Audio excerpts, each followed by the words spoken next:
Hello, hello, hello.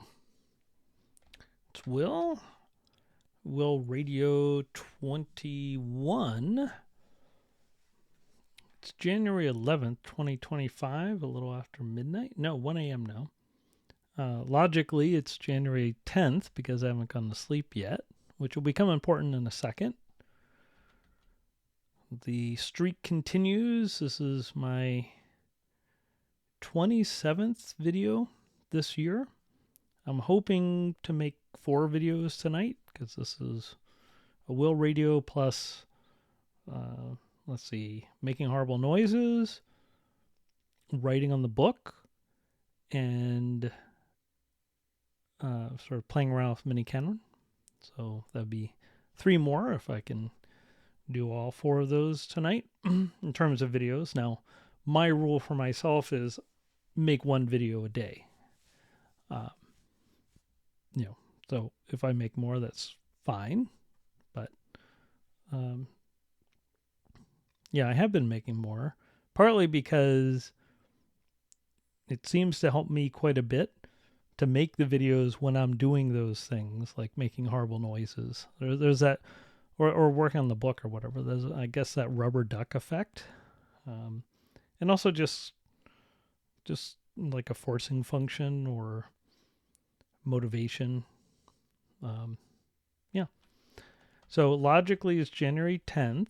If I make 4 videos tonight, that would be 30 videos. That's 3 per day. So I would be on pace for a kiloTube this year. And yeah, I don't know. So maybe last year was more figuring out what I wanted to do, and this year it's more likely to happen. We'll see. I don't know. But I guess this is just a natural occurrence of my wanting to do various things in each day and making videos for them. And as I've said before, I don't actually care if anyone watches videos of me making horrible noises. So I was looking on YouTube. It said 7 people watched this video of me making horrible noises. Well, I don't know. 7 people must have clicked on it accidentally. I don't know why anyone would want to listen to that. I'm just messing around with logic, trying to figure out how to do stuff. But, it doesn't matter to me as long as YouTube doesn't mind me uploading these ridiculous videos. For the mini canon, messing around with that, I can see how people might find that interesting. If you're interested in mini canon, sure. I mean, I find it interesting. For the writing the book, I don't know. Maybe there's something motivational, maybe something to learn about it. I'm not sure. But certainly for writing the book, you could just check my progress every 2 weeks or 2 months or whatever and see if I've done anything, right? So you don't have to watch a video of me doing stuff. But for me, making a video, I don't know, just feels like, what's a good example? I know of people who work from home and every morning they take a shower and they, dress up in, like business clothes, like they're going to the office, even if they don't have any calls, even if they're not going to be on camera, even if they're not doing any of that, it's just part of their routine, right? And it's sort of like I've seen videos of Japanese woodworkers working in their home studio where before they start, they do, the calisthenics and then they put the bandana on and all that. It's all getting ready to do a certain type of work. It's getting yourself physically and mentally ready. The videos, I think, have some of that property for me. It's like, okay, set up the microphone, set up the software, get everything ready, and just kind of puts me in the mood now. So see if that keeps going. Now, having said that, there's an interesting thing I've started noticing. Now, I mean, I'm only 10 days into the new year. But I've already noticed a couple things. So this week and last week I had a lot of work, like work. And that meant that there were days where I didn't start making these videos until 2 a.m. or even later. I was making videos at 4 a.m. And those days, I can assure you, I was like, do I really need to make videos? No one's going to care if I skip, right? Well, I'll care. I mean, I'm the one who would care. So each time I said, no, I got to do it. And so maybe I have to take a power nap, whatever it is. Maybe that means the videos are super short, but got to make them. Now, one of the ways I was thinking is that, okay, I guess that means that if I have a day where, I finish my work early, or if there is no work during the weekend or whatever it is, however that plays out, I could make videos early in the day, or early in the evening, not during the daytime, but in the evening, I could make videos at today I could have made videos at 8 p.m. No problem. And now it is 1 a.m. So 5 hours later. So why didn't I make those videos at 8 p.m.? And I think part of it is when I'm really tired and it's like, oh, I got to make these videos. Then I just sit down and do it. It's like my own self-imposed deadline. And I don't mess around. That was an interesting thing when I was, been working on the book a couple of days recently. It's like, last year when I was trying to make all these videos, I had the hardest time doing anything with the book. I was playing around with keyboards and, learning Dvorak and whatever, right? It's like here, I'm mostly just sitting down and writing or putting in examples. Maybe not for huge amounts of time, but I'm doing it every day. And I'm making decisions. I'm not, second guessing everything. I'm not deleting things. I skipped around a little yesterday, but maybe that's a good thing, actually. So I think part of that was I was just tired. It's like, okay, no messing around. Just got to make progress on this. Yeah. So I think when I get tired or when I just don't have much time. Actually, let's see. Yesterday I didn't make the videos that late. Okay, so I'm mixing this up a little bit.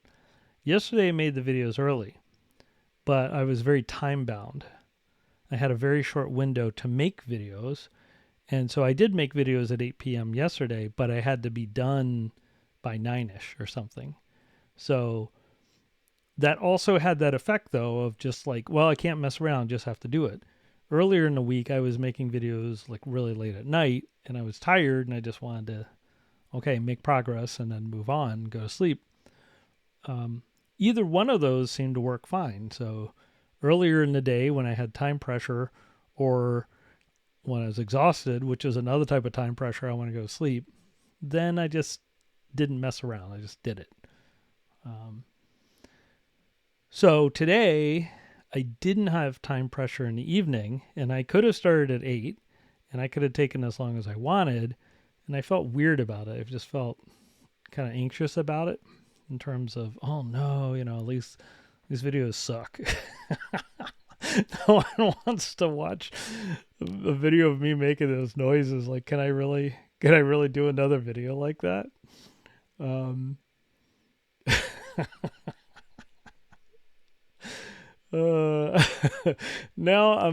it's at 1 a.m. I'm less concerned about that. I'm just like, well, I'm just going to make my videos. And I knew I would enter that state later. right? So what I decided was, I don't know if it's a good idea or not. I decided instead of just sitting down and trying to make the videos um, earlier, I would do other things. So, I did some reading, which I'll talk about in a minute, for example. And I watched some StarCraft on YouTube, and my favorite Japanese VTuber from HoloLive, Subaru-chan. Listen to a little Japanese, that kind of thing. Practice my Japanese, kanji. So I just did those things, and the reading was fun, all that stuff. And then at some point, I actually played a game of StarCraft, which I didn't. Somehow I managed to not put this. This was the first thing I was going to put. This is why I was going to make the video. I forgot about this. Yeah. So I've been watching. Well, I've been playing StarCraft since it came out, and BroodWar since it came out in 1998. So yeah, that's been a minute now. 27 years. And the people who still play this game online are really, really good in general. Really good. Some of them have been playing it for 27 years. So for people playing a 27-year-old game that has a reputation of being the most mechanically difficult video game ever made, certainly competitive video game, the people who are into that are pretty good at it. Even the ones who aren't, like, comparatively aren't that good, they're still objectively very good. So I've always had some ladder anxiety from playing BroodWar, but I wanted to get back into it. I used to play a lot of StarCraft 2 when StarCraft 2 was kind of the hot thing, and say 2011, 2012, I really got into it. Blizzard had a lot of problems, and then there's another thing which they kept patching the game, and the current state of the game, I don't know, I haven't played for a while, but it didn't, a bunch of the changes kind of changed the feel of the game for me, and I stopped enjoying it as much. But I really enjoyed watching, and also the pro scene for StarCraft 2 kind of largely evaporated. Not entirely, but it's definitely not what it used to be. But in Korea, the BroodWar, the StarCraft 1 scene, is still very, very, very alive. And in fact, it's gotten stronger recently, sort of as StarCraft 2 became less popular. It was never all that popular in Korea, but a bunch of the former StarCraft 2 pros switched back to playing BroodWar. Many of them had been BroodWar pros or semi-pros. And yeah, but also Tasteless and Artosis casts what used to be called the ASL, Africa's Star League, and now it's called the SSL, the Soup Star League. That's really interesting. I like those games. And then there's another thing is Artosis, who's a commentator who used to live in Korea, but now he lives in Canada. Anyway, every day he has a daily Artosis cast of a StarCraft 1 game. And those are really fun to watch. I watch one of those every day. So I've been watching BroodWar a lot, for a few months, partly with the idea I want to get back into it and actually play it online. I got fairly good at StarCraft 2. I got good enough at StarCraft 2. And now, I mean, I was not master level or grandmaster or any of that stuff. I was not that level of good, but I was good enough that I started feeling guilty about it. Like, it's like, how good do I want to become at this game? Because this game can take a lot of time, right? I'm thinking I could learn Japanese, or I could learn, or I could get better at StarCraft. But I don't know, this kind of this scarcity mindset. Now, obviously, time and energy is finite. But these days, the approach I'm trying to take is to do a little bit each day for the things that I want to do, instead of trying to do kind of big bang approach and I'll spend a week doing something intensely and ignore everything else. The approaches have their trade-offs.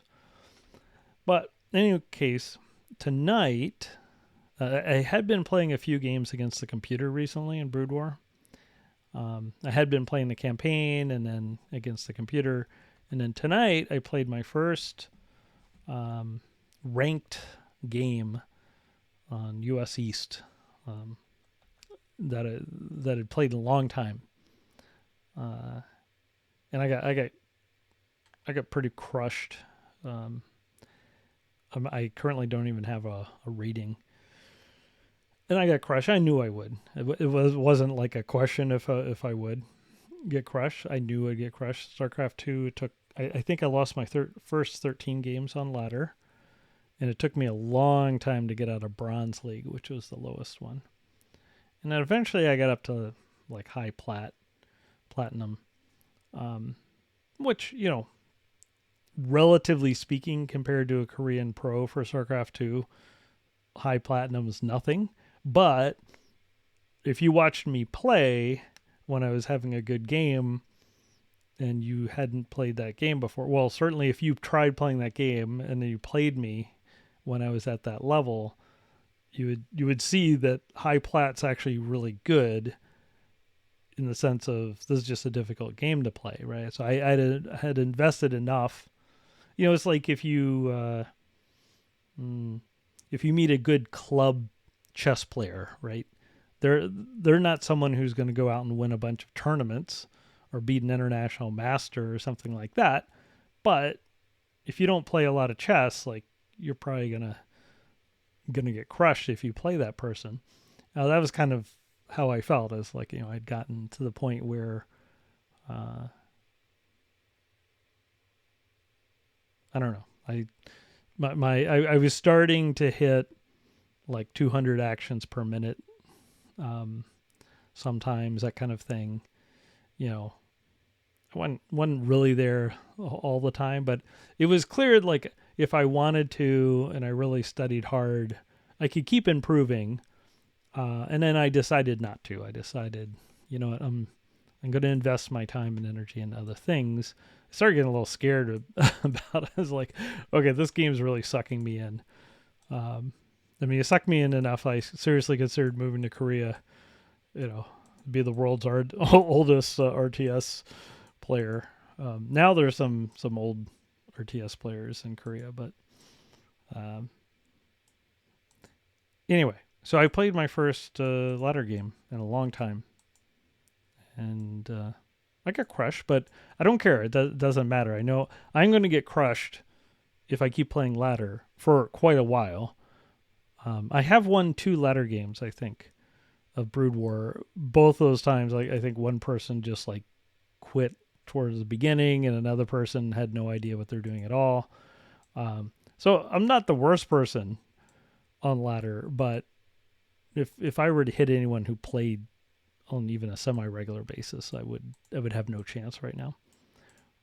But this reminds me of the Alan Kay statement that you shouldn't be proud of what you did. You should be proud that you did it. And so that's kind of how I feel about this. That's how I feel about all this stuff I'm doing right now.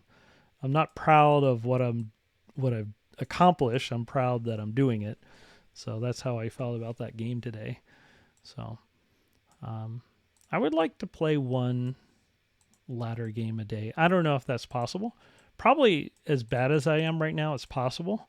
If I start getting better and the games start getting long, that might be a problem. But right now, I'm going to lose these games so quickly. That's not really a big deal.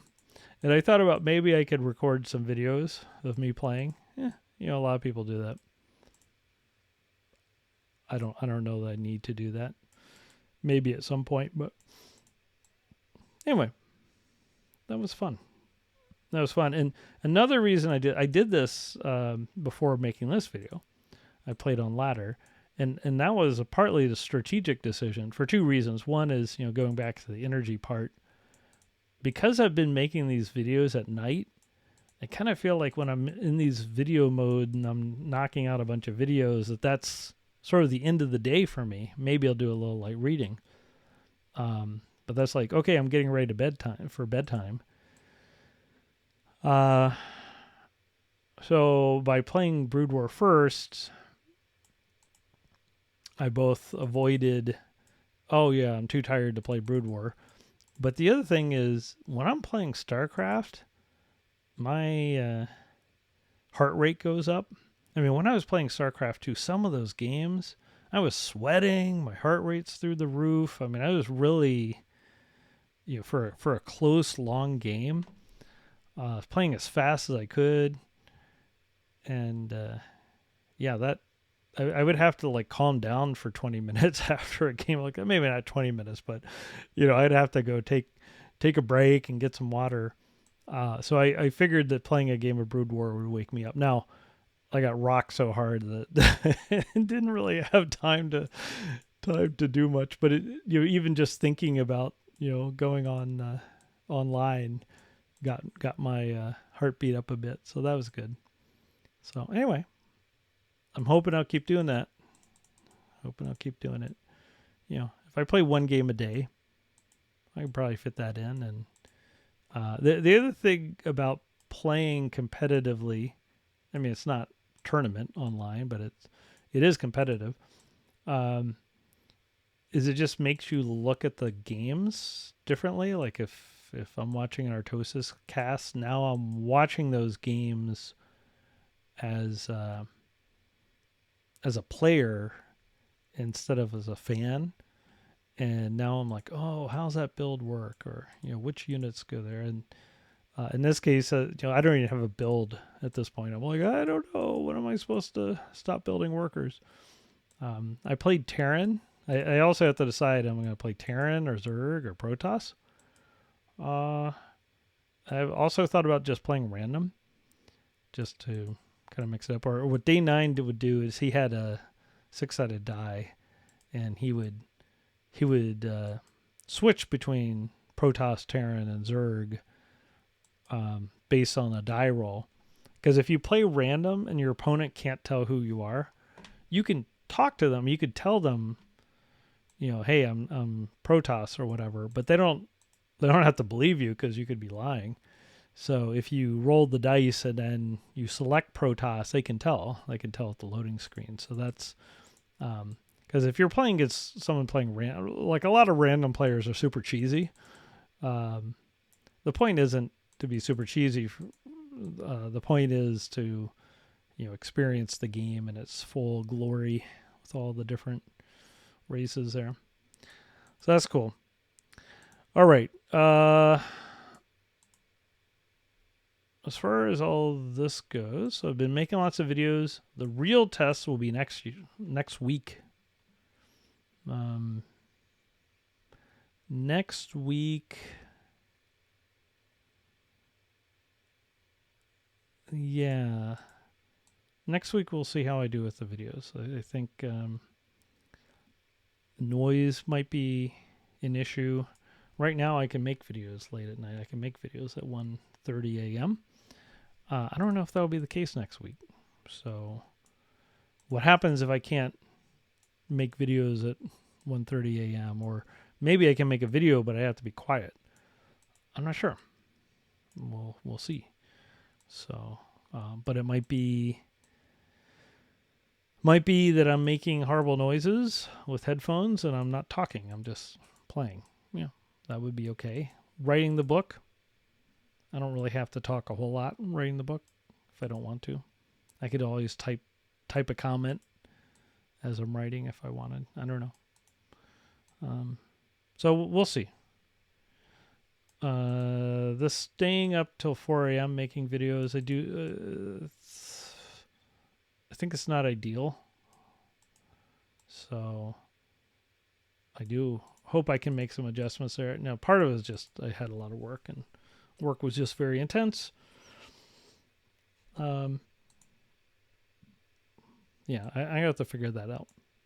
I will say that even though it was not that great staying up really late making the videos, I'm very, very glad that I did that instead of just not making them or not. It's not even just the videos. Like I could have just made one video and it'd been all right. I'm glad that I worked on the book every day. I'm glad that more recently I've been playing with Mini Kenron every day, and I've been doing my kanji every day. I don't make videos of that, but I do that. All the various things I'm doing, I'm glad that I've kept that up, even though there were definitely days I just want to go to sleep. Tonight I didn't particularly want to make the videos. Like I said, I was checking out a little bit. But I knew if I waited till later in the night, I would probably feel like it, which I did. So, yeah. Anyway, we'll see how it happens next week.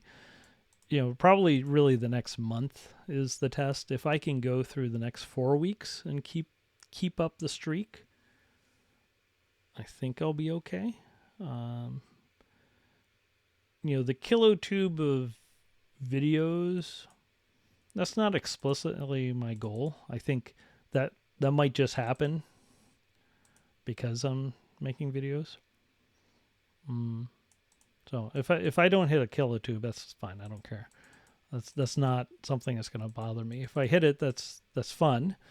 But I'm not going to pad it. I'm not going to make a bunch of 20-second shorts to hit 1,024. It's like I either do it or I don't. But that's less important to me, much less important to me than am I working on my book every day? It doesn't have to be a lot, but has to be at least a little. Yeah. Now, speaking of the book, one thing I've noticed is I have been playing around a lot with Logic Pro and the new MIDI controller keyboard I got. I've been spending more time on that than, say, writing the book each night. And it's like, how do I feel about that? I feel okay about it right now. Because I've been very weak on music. I've tried to learn music many times, and as long as I do work on the book every day, I think it's okay if I spend 40 minutes instead of 10 minutes playing around with Logic Pro. Logic Pro's almost new to me, and music production is like essentially new to me, and learning music theory and all that. So as long as I'm having fun with it, and I mostly been having fun with it. Certainly been learning a lot. So, I think if I keep this up, if I go 365 days where I start up Logic each day and play around with it, I should know a fair amount about Logic. I don't know if I've made anything that sounds good that wasn't sort of pre-canned, because there are, Logic and also this MIDI controller have lots of ways to, use sort of set up chords or assistants or things like that. So, I could probably make something that sounds decent with those just because, I'm relying on stuff that other people have already made. But I'm just not worried about it right now. Yeah. Now, the one thing I will say about the book is last night, I had been working on this intro to Scheme, which I'm of two minds about, because this book is on relational interpreters, and I'm assuming for this book that the person reading it knows something about programming. And they're familiar with recursion and some of the ideas of functional programming probably and all that. So one question is, do I even need to talk about Scheme? I think I would like to have a little section on Scheme. I'm afraid it's already kind of getting out of hand maybe. So I don't know, I'm not sure what to do with it. Maybe I end up cutting it all. Maybe it becomes an appendix. Maybe it gets stripped down. I'm not sure. But in any case, even if I end up cutting it completely, it's been getting me working on the book every day. So that's okay. But yesterday I went fast forward to some Quine stuff and I started putting in example queries and code. So in some sense, maybe that's really the beginning of me working on the book. The other stuff is preliminary, and in some real sense, it's optional. I could cut that without hurting the book. Someone who knew Scheme could just ignore it. So I think jumping ahead was okay. It's like, well, I guess sort of like eating your veggies. I feel like I should finish off that Scheme section, but really it's just a way to get started and going, just like the videos. Yeah, so we'll see how that goes. See how the book goes. Yeah, I've been keeping up with my kanji. That I don't do late at night. That I do during the day, or tonight in the evening. I went over it again, and that I can do in like short bursts. It's like, hey, here's 5 minutes. I'll work on it, or here's 10 minutes. And so I think I'm up to 326-ish kanji. I finished lesson 13 in remembering the kanji. I think this is around 326, something like that. Yeah, so pretty good recall right now, not 100%. So I'm trying to not get stuck either way, not get stuck going too quickly where I end up just not knowing the kanji, and also not stuck just like reviewing the things I already have. I have an Anki app on my phone, and also I've got Anki on my laptop with the space repetition. I have to say I've never gotten to Anki. I really dislike it, at least for remembering the kanji. I certainly dislike the app. So I'm using like an official remembering the kanji app, which is okay, but I don't think it has space repetition as far as I can tell. It doesn't have space repetition. So that part's a little annoying. It's not perfectly ideal. I've been trying to go back and say, okay, try Anki again, but I don't know. I just hate the interface on that thing. I know a lot of people swear by it. Okay, yeah, so reading. I've been doing some fun and inspiring reading. Liftoff by Eric Berger. I just heard about this the other day. It's about early history of SpaceX. There's a follow-up book, but this is like the early history of SpaceX and sort of all the problems they ran into. And I just find that interesting as someone who's always been interested in space. My grandmother was in NASA, worked for NASA. Yeah, I like reading about the mostly all the things that go wrong when you try to do something like that. It's just fascinating. I'm also reading On Directing Film by David Mamet. I think my father got me this book. That's also interesting. Yeah, totally different topic, but also interesting. And I read these are all books that I read a chapter of tonight, and also the theoretical minimum. So I went through a chapter of that. Now for a theoretical minimum, I've been going through that a little faster than I had in the past, or maybe considerably faster. So what I've decided is I'm going to go through the entire book. I'll look at like the math and formulas and so forth, but I haven't really been doing the exercises. I might read the exercises. I've done a couple of them, but what I want to do is go through the whole book, because I've been stuck going through this book multiple times. This is like the fourth time I've tried to read it. And each time I get stuck and I try to do a problem, I get stuck on the problem and I spend all my time thinking about it. And then something happens and I put the book away and I, forget about it for months or a year or whatever. I don't want to do that this time. I want to go through the whole book and get a high level idea of all the idea, like what are all the notions that are being presented, in what order, what things do I have to know? Okay, what are the formulas? What is the math? Whatever it is, what sort of problems are being addressed, and then do another pass through where I do the problems. Because I certainly agree that doing the problems is critical to understand it, but I want the big picture. I want to make sure I understand how things are connected together. So I'm trying to approach it more like I would approach learning something like biology, where you can't just say, I'm going to learn everything there is about this one protein, and then I'll learn the rest of biology. It's like biology doesn't work that way. It's all connected.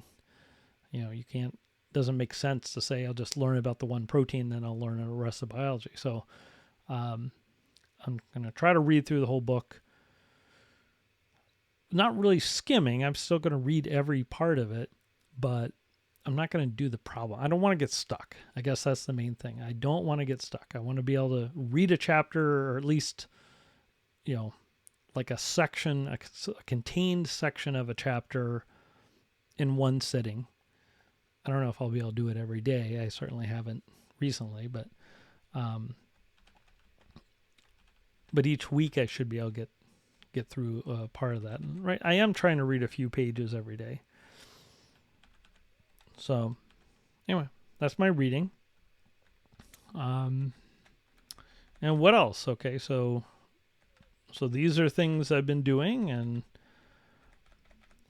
so I've got kanji, reading these books, trying to learn some physics, learning more about film. The interesting and inspiring Liftoff book. I mean, okay. So this is about what Elon Musk and company did. I don't want to become Elon Musk, but I'm very interested in how people get things done that are hard. I would like to have some of that ability without some of the other aspects that come with it in this package, is all I can say. All right. Yeah. Okay. So anyway, what else? So I'm just trying to think, what are other things that I want to do, and kind of how much can I chew off at once. Like last year I had, my eyes are always bigger than my stomach when it comes to learning things. I always want to learn everything. So what else do I want to do? Well, one of the things I want to do is learn some new languages. I basically have done everything in Scheme and Racket for quite a long time. I've programmed in lots of languages, but not recently. Like Python, last time I seriously programmed in Python, I mean, it wasn't even that serious, but last time I even messed around with Python was like more than 20 years ago, I think, at this point. So, that was Python 1. Yeah. So I study programming languages, but I mainly use Scheme because it's a programmable programming language, so you can mess around with all these ideas. But I do want to learn Dafny, Haskell, and Python 3 this year. Now, what does it mean to learn those? I'm not going to learn anything about Haskell. The language is too complicated, but I'd like to learn enough where, I can write some Haskell, and I can write some Dafny, and I can write some Python 3. And just have a reading knowledge of these things for at least sort of fundamental stuff. I'm not talking about all the GHC extensions, of which there's a zillion, but like to be the point where I feel comfortable firing up these environments and playing around with. So I can modify code and do experiments with it. So that's something I've wanted to do. That was something I wanted to do before the new year.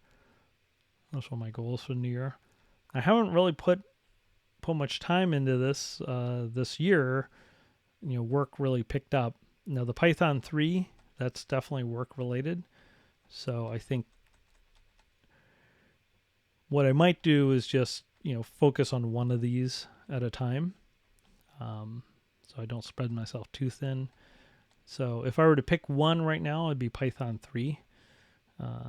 Python 3 in data science, data engineering, because that's what I'm, having to learn a lot of for work. So probably I'll focus on this for right now, and then if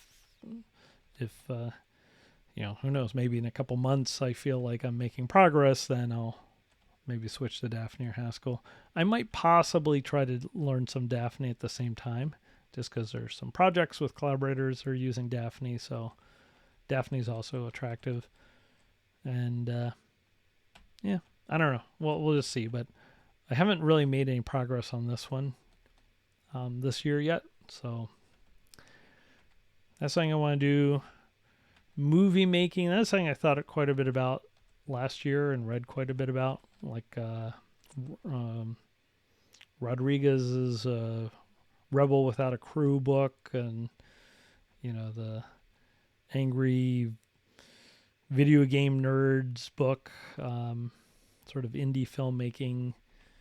So I guess that's like the David Mamet thing as well. Just like I'm playing around with making music, I could make movies with an iPhone, so it doesn't have to be anything fancy. I don't need a lot of equipment.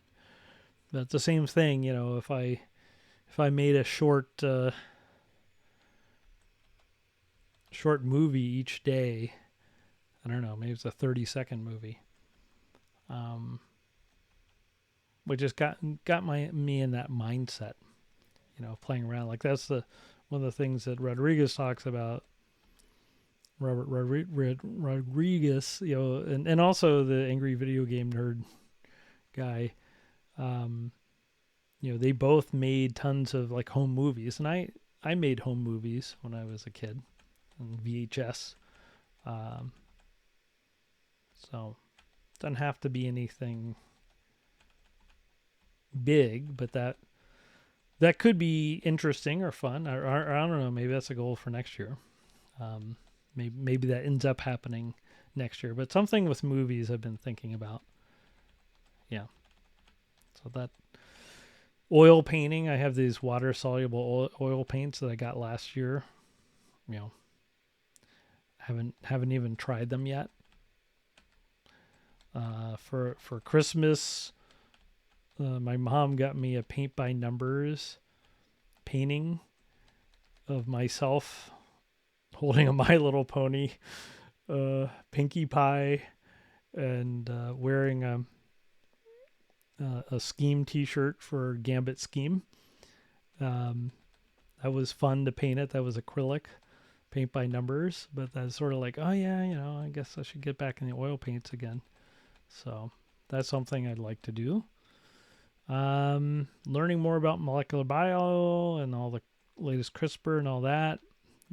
Getting into FPGAs, electronics with op amps, reconsidering tiny tapeout again. Yeah, I don't know. Now, what I will say is one thing that I want to do is I want to have projects. I don't want to just read about things. So, for molecular bio, I could read about it. For CRISPR, I could read about it. I'm not sure what projects I could do.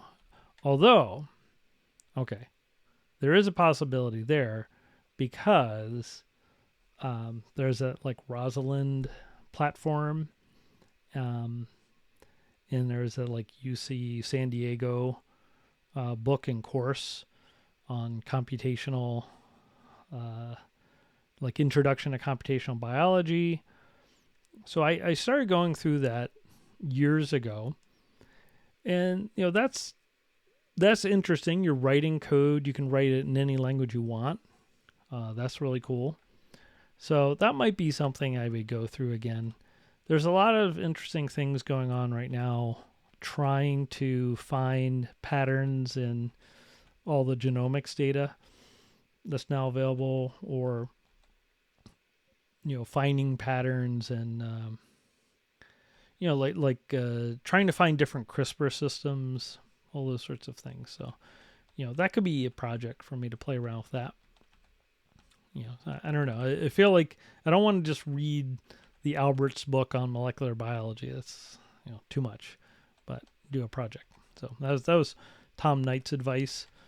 Get into a project as quickly as you can. So I think that's right. So FPGA, I would like to play around with that some more. I found the tool chains for that stuff so horrible. That is I found a big barrier. I think things are getting somewhat better. So for some of the open source tooling, it seems to have gotten good enough for at least some of the simple FPGAs that maybe is worth doing again. I don't know. That's another one where I feel like I would have to do it every day. I'd have to make a little progress every day. Doing electronics, getting back in electronics, maybe with op amps. I found op amps really interesting. I could do something like that. And then the tiny tape out. I was reading a Hacker News article. Someone was showing off their tiny tape out project. That was cool. So, yeah. So these are all things that I'm not currently doing. I'm not sure exactly where I reach saturation. Yeah, I do want to learn Python 3, and I do want to learn some Dafny. The movie making is interesting to me. Movie making is interesting. I've always loved movies. Yeah. I'm not sure. I'll keep thinking about it. Who knows? Maybe next year. And then the other thing is, all the stuff that I'm doing and the making videos and all that and the work I'm doing, that's all great. That's very stimulating intellectually. Feel like I'm in pretty good health mentally, and in terms of my energy and outlook and being positive about things. I'm not in such great shape, just in terms of exercise and eating well. I sit in front of a computer a lot, pretty sedentary. So that's something I want to try to work on. And one thing I was thinking is that, trying to eat less and lose weight, well, that can be fine. But I shouldn't get into the mindset that I have to lose X pounds before I start exercising. I think that's a bad mistake that I've made in the past. And, sure, yeah, I can eat better, I can eat less. But in any case, exercise is important, and need to figure out exactly what I want to do as far as the exercise goes. Yeah. Anyway, so I haven't figured that one out, other than the fact that I want to separate these things, the exercise from the eating better. Now, in the past, when I was climbing and running and stuff like that, I did notice when I was exercising a lot, I did tend to eat better and eat less because of wait, I just did all this work on my body. I don't want to eat that thing. So there's probably some connection, but I don't want to use waiting until I eat better and lose weight as an excuse to not exercise. I guess that's the way I'd put it. So anyway, that's the state of those things, and I still have 3 things to do today before I go to sleep, and hopefully I'll make some videos. But if not, I'll still try to do those things, and then